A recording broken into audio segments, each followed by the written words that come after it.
Почитувани гледачи, добре дојдовте во уште едно интервју во рамките на локалната кампања за локалните избори 2025 година. Денеска на интервју го имаме кандидатот за градоначалник во општина Карпош, Сотир Лукровски. Господине Лукровски, добре дојдовте во наша ТВ.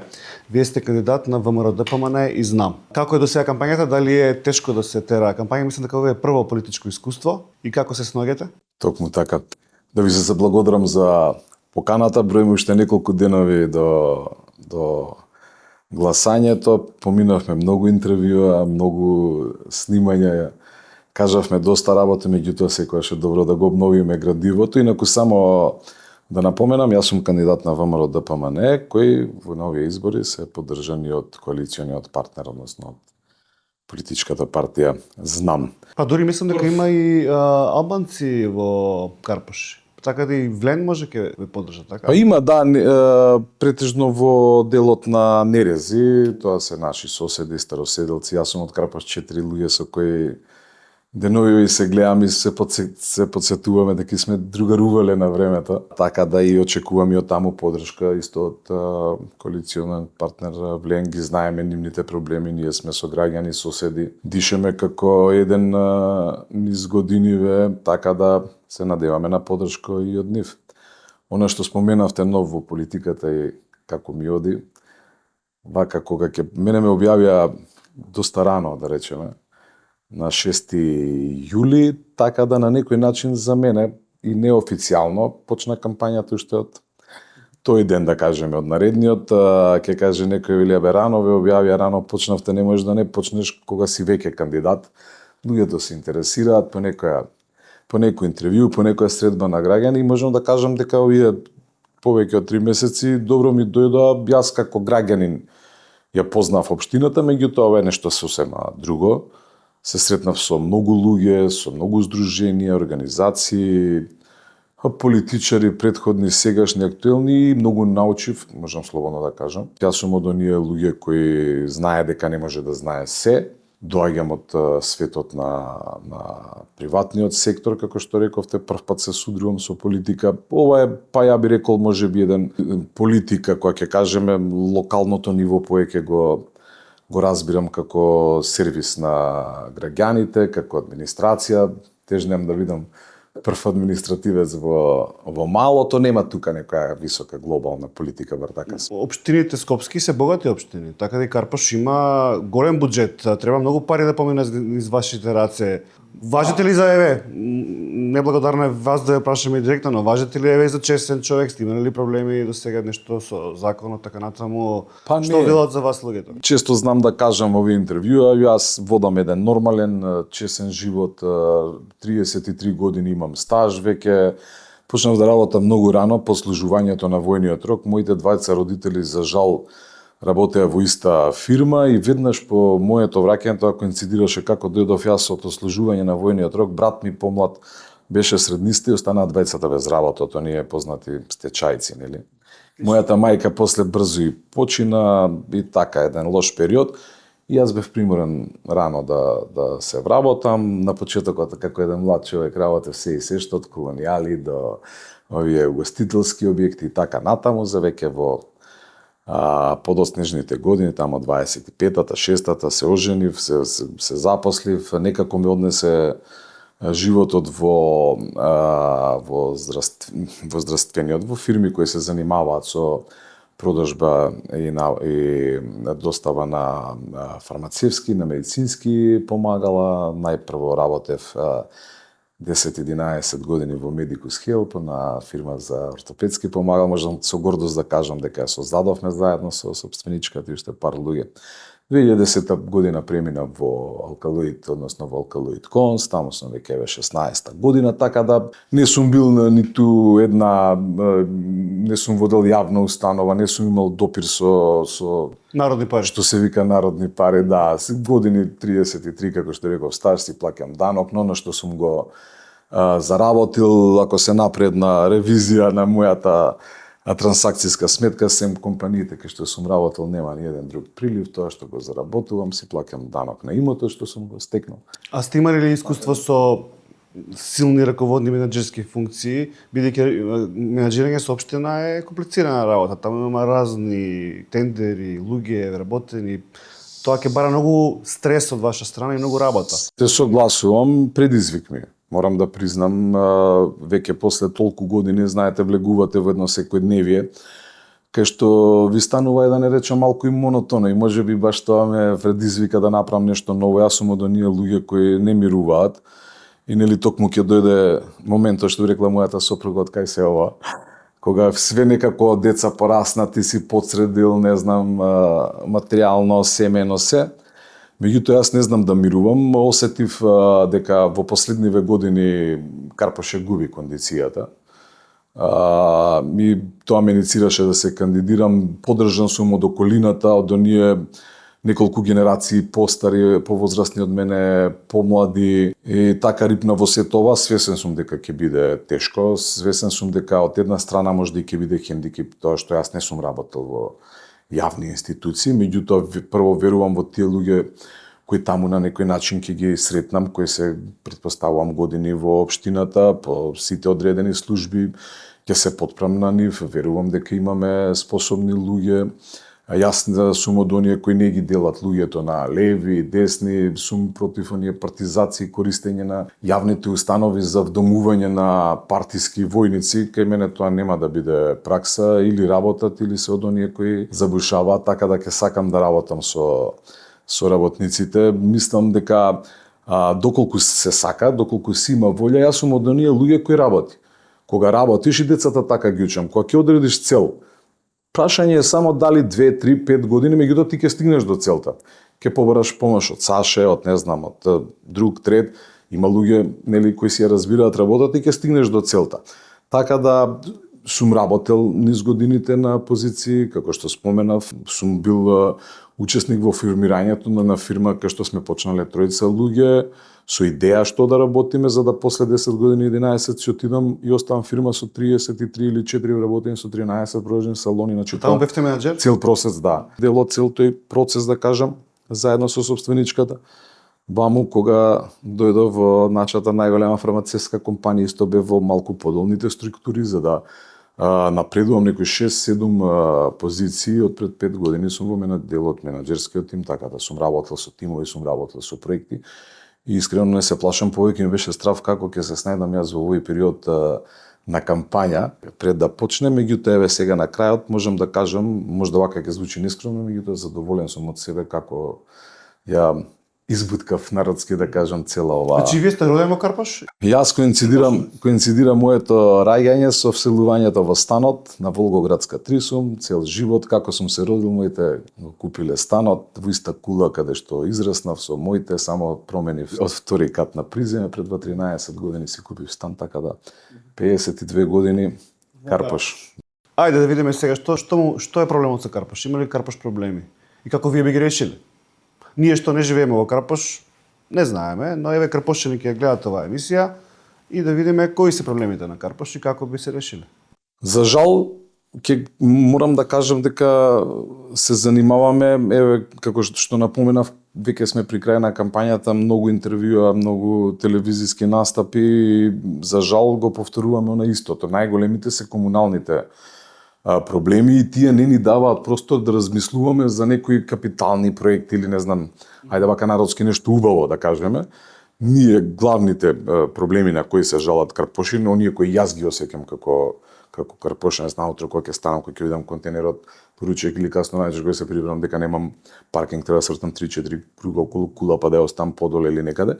Направивме и анкета многу рано, уште со самото моје објавување, сакав и низ призма на анкета да видам на што се жалат. Во сите 14 урбани заедници во Карпош, горе-доле се исти проблемите, само зависи во вие што се малку понастрана, да кажеме, од типот на Бардовци, Злокуќан или Нерези, се појавуваат и влекачи преку летото, се жалат, да речеме, на таква недостиг со вода во тие делови. Додека во овие централните, сметот, паркингот, аерозагадувањето,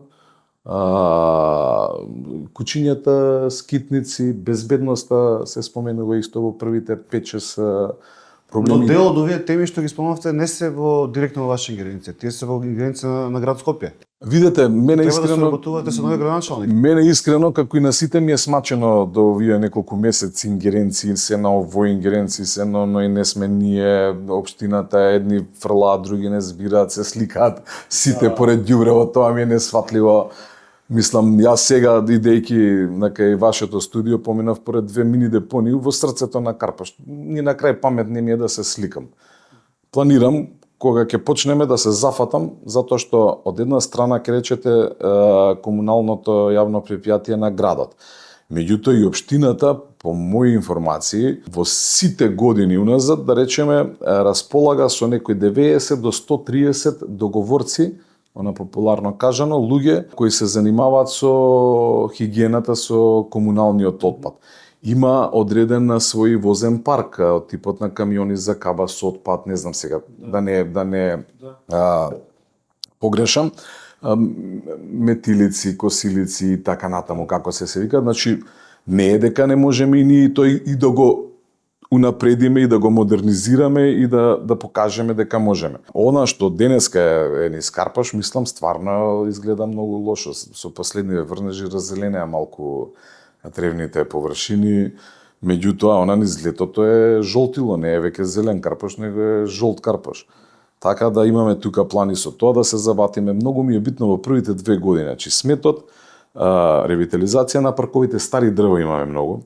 Карпаш е општина која е градена во 60-тите, 70-тите години. Доцни и тогаш се во принцип садени дрвата и тие имаат свој век на трајање. Кај мене например има доста брези, пред кулата има друг тип на дрва кои се само стојат стеблата. Значи гранките со секој ветер паѓаат, прават проблеми. Поред тоа, значи комуналните проблеми кои сакаме во првите 2 години, проблем има голем и со легализациите. Манипулираме со некои цифри, јас ќе кажам, не знам, 12, велат од општина денес е 12, 4000 се, не знам колку се, не е битно, ќе видиме колку се, ветивме дека во првите 2 години ќе ги завршиме. Што значи? Може нема да видат сите позитивно одговори, меѓутоа луѓето кои во 2011, 2012 поднеле документи заслужуваат одговор, макар и негативен. Дали се работи за настрешница, за земјиште, за куќа, треба да им се одговори.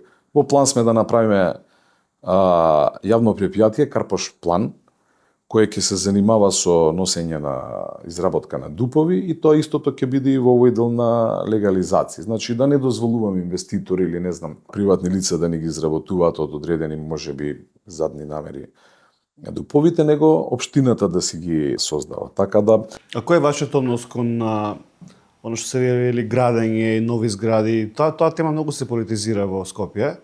Кој како сака да дојде на власт, одма оди популистички, јас ќе спречам градење, многу се гради, но така не му се прави услуга на народот, така се зголемува цената на квадратот, кој што сега вртоглаво расте во Скопје. Така да, кој е вашиот став околу тоа? Треба ли да се гради? Не треба, треба мораториум? Имаше такви некои мораториуми, па тоа после општината ги изгуби на суд. Мораториумот ја покажува претходно, значи неспособноста да се спречи. Значи ако дојдеме до мораториум, не знам, самата општина мислам дека изгуби неколку големи случаи околу поради тој мораториум со Пуцко и со други некои компании, милиони евра се дадоа. Неколку спорови оштети, да, со паѓање на дупови за приватни земјишта и така натаму, мислам дека дел се веќе исплатени. Кој е вашиот став околу тоа?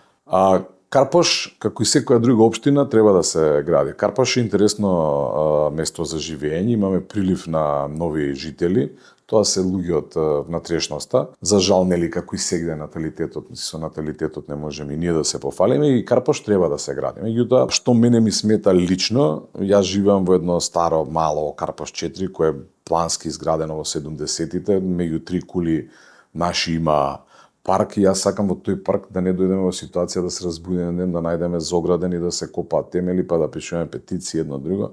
Имаше своевремено план за плоштад кај нас, меѓутоа и тогаш покажавме малку отпор, да кажеме, и тоа остана зеленилото до денес. Значи, идејата ми е да го шириме Карпаш во делот на Злокуќани, во делот на Бардовци, во делот на касарна Илинден, добар процент од земјиштето од територијата на некогашната касарна е во сопственост на Карпаш, таму е интересно за граѓање. Значи, тука можеме да дојдеме до оние потребни средства од комунали со кои од друга страна ќе напредува општината, меѓутоа да не им правиме на луѓе во згради пред згради. А што е со оваа тема Баук сега се нешто Скопје на вода, Скопје на Вардар, нешто ќе се гради ли покрај Вардар, има ли некој план нешто да се гради? Јас го слушам тоа од новинарите, во една прилика ме злоупотребија уште во моите први интервјуа на утринска некоја, сега не знам на која телевизија беше. Темата беше локалите сметаат под поплак имам јас ги како кандидат. Значи,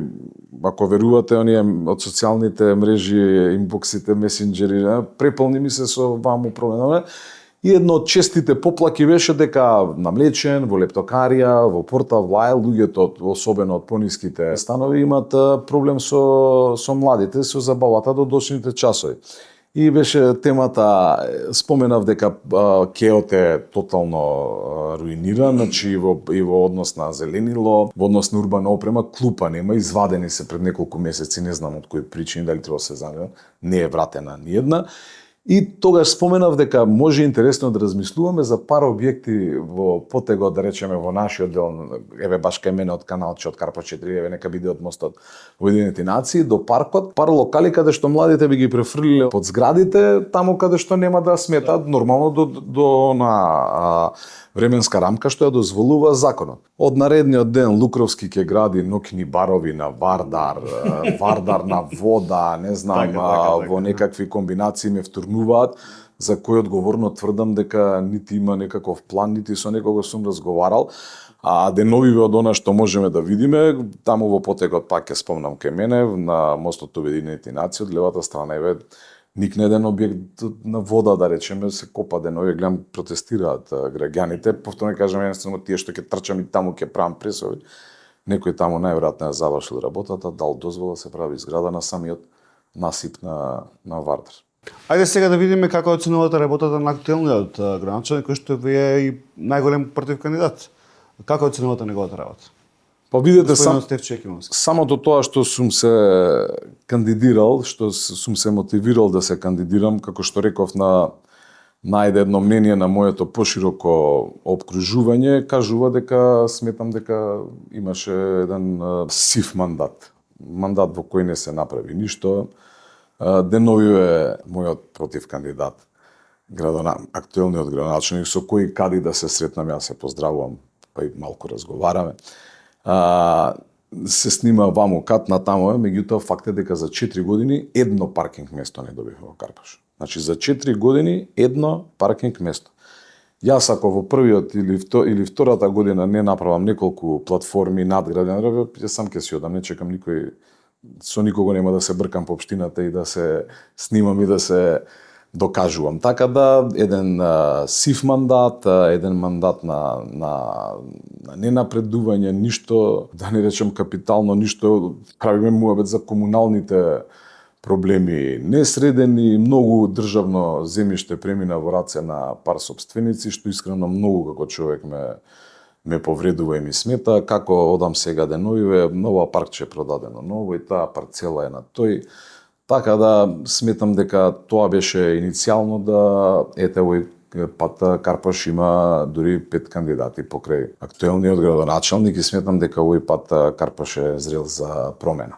Во вашите настапи не се на некој начин штедите да кажете дека премиерот ви е пријател, личен. Ако победите, дали тоа ќе ви помогне да има повеќе инвестиции во Карпашот, владата да помага повеќе, да дадат повеќе, бидејќи и сега Стефчо мислам дека доби од унгарскиот кредит неколку проекти, но дали ќе има повеќе?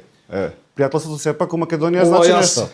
Не го иницирам никаде, не сум истакнал никаде дека ми е премиерот пријател, меѓутоа луѓето кои се мои опоненти го најдоа тоа како мана дека сме другари, не пријатели, но другари. И јас веќе од тој момент на секој мој интервју или кај што ќе ме прашаат, одговарам дека да, јас и премиерот сме другари. Тоа повеќе од 30 години. И можам со гордост да кажам дека го познавам кога сме биле млади и не сме имале представа со што ќе се занимаваме низ друштвото и дека сум горд што покрај него имам уште 7-8 десетина луѓе со кои сме од едно исто друштво веќе 30 години, сите сме денеска успешни дали стопанственици, уметници, политичари и така натаму, и дека тоа не може да биде мана, него може да биде само придобивка. Тоа зборува за човекот, човек кој нема пријател, другар, постаро другарство од 10 години, кажува за човекот. Дали беше можеби тоа најголема грешка и на Екимовски и на Арсовска, што наместо да се работува со владата, тие влега во војна со владата. И на некој начин цената ја платија Скопјани, Карпошчани. Дали беше тоа грешка? Видете, јас би се вратил на ова, ние ќе направиме јасна дистинкција меѓу она што е наше пријателство и другарство и она што ќе биде наша служба. Познавајќи го и премиерот, познавајќи се и себе, значи тука нема да ги претураме лончињата, да речеме. Иначе факт е дека и сега владата во општина Карпаш, споменавте сам, помага. Од кредитот имаше 2 јавни повика. Чинам, јас имав некоја пракса, направив неколку подкасти со одредени министри, некои ми беа гости во малото и разговаравме баш со министерот Перински и он ги донесе сите проекти кои се активни и во која фаза се, и во 2 јавни повика, мислам дека негде околу 18 милиони евра има добиено општината и верувам дека во иднина, со тоа што на некој начин ќе имаме локалната власт во градот Скопје, се поизвестно дека ќе го имаме господинот Ѓоргиевски, со тоа што имаме централната власт, сметам дека не дека и до сега била запоставена општината, меѓутоа ќе имаме една уште подобра комуникација. Но ова што значи, ако победите, и Орце ако победи, и имате влада, ако не го средите Карпаш, тогаш нема оправдание. Ќе виси некој. Нема алиби за нас, ово е крив, оно е крив, ми дава, ама јас поднесов во министерството се. Нема да имате оправдание. Не ме сакаат професорите, едно време. Не да може само ако има Трета светска војна, друго ништо нема да ве спаси. Нема да бараме алиби во ништо, сметам дека ќе покажеме како се работи во служба на граѓаните. Карпошани се една специфична средина, луѓе со висок степен на образование. За база на СДС. Меѓутоа во последнава година, 2, да речеме од последните парламентарни избори, и она што јас го гледам деновиве, дури како и, ајде да не речем, да не постои општинската организација. Така да... Значи може Карпаш да стане црвен? Конечно. Аурет, добро. Ви посакувам успех на изборите, господине Сотир Лукровски, и се надеваме дека ќе можеби пак ќе се видиме на дебата во вториот круг. Ќе организираме, нема проблем. Можеби ќе се прифати. Да, изчекаме недела и се гледаме секако после тоа, дали на дебата или на почетна прва реализација после некои 5-6 месеци, секако дека ќе остане. Ви благодарам за интервјуто. Почитувани гледачи, тоа беше нашето интервју со господинот Сотир Лукровски, а утре ќе имаме интервју со актуелен градоначалник Стефчо Екимовски. Се гледаме.